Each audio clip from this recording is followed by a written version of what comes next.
Yes, आज बच्चों हम डिस्कस करेंगे अर्धवार्षिक परीक्षा विषय हिंदी कक्षा 5, जो कि आपका अभी हाफ ईयरली एग्जाम चल रहा है। उसमें सब्जेक्ट हिंदी की हम बात करेंगे कि कौन कौन सा आपका क्वेश्चन पेपर था, क्या प्रश्न आए थे, उसके बारे में हम चर्चा करेंगे। फर्स्ट ऑफ ऑल, पठन आपका 5 मार्क्स का है, लेखन 5 मार्क्स का है, व्याकरण 10 मार्क्स का है, रचनात्मक लेखन 10 मार्क्स का, वर्तनी यानी स्पेलिंग 5 मार्क्स की, सुलेख 5 मार्क्स का। इस तरह आपके कुल 40 अंक जो है बनते हैं।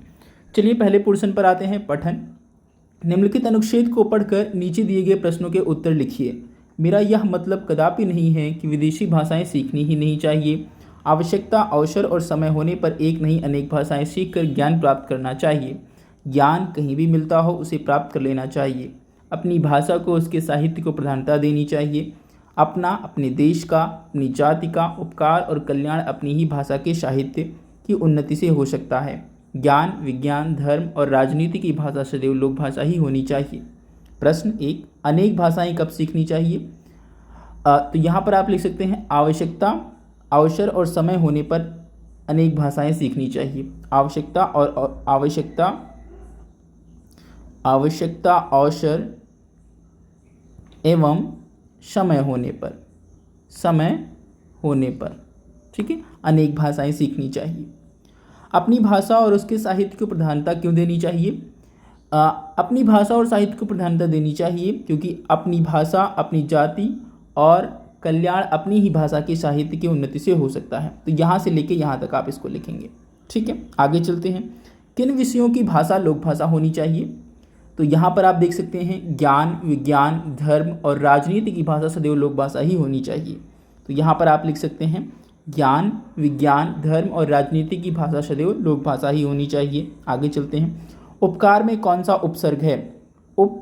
जो है उपसर्ग है किसमें? उपकार में। उपसर्ग जो आगे लगता है और प्रत्यय जिसे कहते हैं जो पीछे लगता है। तो उपसर्ग में आगे उप लगा है तो जो उपसर्ग है वो उप हो जाएगा। उपर्युक्त अनुच्छेद का उचित शीर्षक लिखिए। इसका उचित शीर्षक आपको लिखना है तो आप लिख सकते हैं हिंदी हमारी राज्य भाषा है। हिंदी राजभाषा। ठीक है, ये इसका उपयुक्त शीर्षक हो जाएगा। आगे चलते हैं। लेखन। एक माँ की बीबीसी पाठ में अदृश्य पड़ोस का क्या अर्थ है? अदृश्य पड़ोस का अर्थ जो है रतन के लिए है, क्योंकि जो पड़ोस में बाकी बच्चे हैं वो खेलते हैं, एक दूसरे से मिलते हैं, बातें करते हैं, लेकिन जो रतन है वो बोल नहीं सकता है, इसीलिए जो उसके लिए पड़ोस है वह अदृश्य है, उसके लिए पड़ोस बिल्कुल अनजान है। तो इसीलिए एक माँ की बीबीसी पाठ में अदृश्य पड़ोस कहा गया है रतन के लिए। ठीक है, आगे चलते हैं। पात्र किसे कहते हैं? चावल की रोटियां। पाठ के मुख्य और गौड़ पात्र के नाम लिखिए। पात्र किसी भी नाटक या कला में भाग लेने वाले को पात्र कहते हैं। कोई भी कैरेक्टर जो है नाटक या किसी भी मंचन में भाग लेता है उसको पात्र कहते हैं। और पात्र में मुख्य पात्र जो है चावल की रोटियों में कौन कौन है?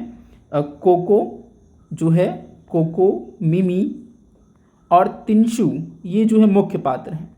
इसी तरह गौड़ पात्र कौन कौन से हैं?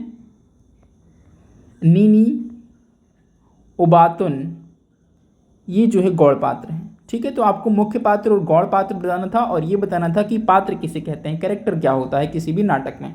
ठीक है, आगे चलते हैं। एक दिन की बादशाहत। एक दिन की बादशाहत किसने लिखा है? एक दिन की बादशाहत, हाँ, एक दिन की बादशाहत को लिखा है, उर्दू में लिखा है जिलानी बानो ने, जिलानी बानो, और इसका अनुवाद जो है लक्ष्मी चंद्र गुप्त ने किया है। ठीक है, वो भी क्या दिन थे? वो भी क्या दिन थे लिखा है आइजक असीमोव ने, आइजक असीमोव ने लिखा है, वो भी क्या दिन थे। आगे चलते हैं। व्याकरण का जो पोर्शन है अगला। वर्तमान काल में बदलो। बच्चे खेल रहे थे, तो आप यहाँ लिखेंगे बच्चे खेल रहे हैं, बच्चे खेल रहे हैं। ठीक है, थे का है आ जाएगा। मिलान करो। मुहावरा। आंख दिखाना, डराना। आंख का तारा, बहुत प्यारा होना। नजरें फेर लेना, अनदेखा करना। आंख पर पर्दा पड़ना, सच ना जानना। ठीक है, ये मुहावरे और उनके अर्थ थे। आगे चलते हैं। बे उपसर्ग से 2 शब्द बनाओ। बे उपसर्ग से बेखबर, बेहताशा। ठीक है, इसी तरह आप 2 शब्द बना सकते हैं। आगे चलते हैं। सही काम काल लिखो। माफ कीजिएगा, काल लिखा है ये, सही काल लिखो। राम लिख रहा है, ये वर्तमान काल है। वर्तमान काल। बच्चे नाच रहे थे, ये भूतकाल है, ठीक है, यानी जो बीत गया है। आगे चलते हैं। संज्ञाओं के साथ प्रयोग विशेषण का अर्थ स्पष्ट कीजिए। भारी काम, भारी काम माने बहुत ज़्यादा काम, बहुत ज़्यादा काम, ठीक है, मेहनत वाला काम, वाला काम। भारी अटैची यानी वजन में भारी अटैची, वजन में भारी अटैची, ठीक है। यहाँ पर दो अलग अलग अर्थ हो जाएंगे भारी शब्द के। शब्दों का अर्थ लिखिए। दरखास्त, दरखास्त मीन्स विनती करना, अनुरोध करना किसी से। उत्सुकता, अधीरता यानी धैर्य न रखना, उत्सुक हो जाना, क्यूरियस हो जाना। उपसर्ग किसे कहते हैं? किसी शब्द के आगे लगने वाले ऐसे शब्द जो किसी शब्द के आगे लगते हैं और उसका अर्थ परिवर्तित कर देते हैं, उन्हें उपसर्ग कहते हैं। जैसे आपने अभी एग्जाम्पल देखा था, उप प्लस कार, तो ये क्या बन गया? उपकार, नया शब्द बन गया, ठीक है। तो किसी भी शब्द के आगे लगकर उनका अर्थ बदल देते हैं, ऐसे शब्दों को उपसर्ग कहा जाता है। Is it clear to you? चलिए आगे चलते हैं। खून का घूंट पीना, क्रोध सहन करना, गुस्से को सहन करना, गुस्से को सहन करना, ठीक है। वह बात करते हुए, वह राम से बात करते हुए जब राम ने उसको भला बुरा कहा तो वह खून के घूंट पी गया, यानी जो कहा वह सह गया, उसने सहन कर लिया। गुस्से को सहन करना यानी खून के घूंट पीना, अत्यधिक क्रोधित हो जाना, ठीक है। आगे चलते हैं। सृजनात्मक लेख। एक झूठ छुपाने के लिए 1000 झूठ बोलने पड़ते हैं। चावल की रोटियां पाठ के आधार पर समझाइए। बिल्कुल, यह कहावत सच है कि एक झूठ बोलने के लिए 1000 झूठ जो है, एक झूठ छिपाने के लिए 1000 झूठ बोलने पड़ते हैं। क्योंकि आपने पाठ में भी देखा होगा चावल की रोटियों में कि कोको जो है निनी और मिमी से चावल की रोटियां खाने के लिए अलग अलग बहाने बनाता है कि उसका पेट भरा हुआ है, पेट भरा होना, ठीक है, और उसके बाद रोटियां खराब होना, ये सारे बहाने जो है बताता है। उसकी तरह घर में चूहा होना, इसी तरह रोटियां खा लेना, ठीक है, खा लेना, या माँ को एलर्जी होना, इस तरह के बहाने जो है कोको निनी और मिमी से बनाता है ताकि उसकी चावल की रोटियां जो है उसे मिल जाएं, ठीक है। तो एक झूठ छिपाने के लिए 1000 झूठ बोलने पड़ते हैं, यह कहावत बिल्कुल सच है। अगला, मैं शीर्षक से एक अनुच्छेद लिखिए।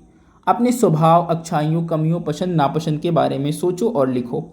मैं शीर्षक से मेरा नाम, जैसे मान लीजिए मुझे या मैं बहुत ईमानदार हूँ, ठीक है, ईमानदार हूँ, या मुझे क्या पसंद है ये आप लिख सकते हैं।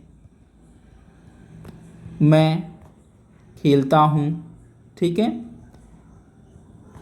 मेरे अंदर ये कमी है, ठीक है, मुझे ये पसंद है या मुझे ये नापसंद है। इस तरह आप मैं शीर्षक का उपयोग करते हुए जो है आप एक अनुच्छेद लिखेंगे जिसमें अपनी अच्छाइयों, कमियों, पसंद नापसंद के बारे में आपको बताना है। अगला चलते हैं प्रश्न 3, वर्तनी।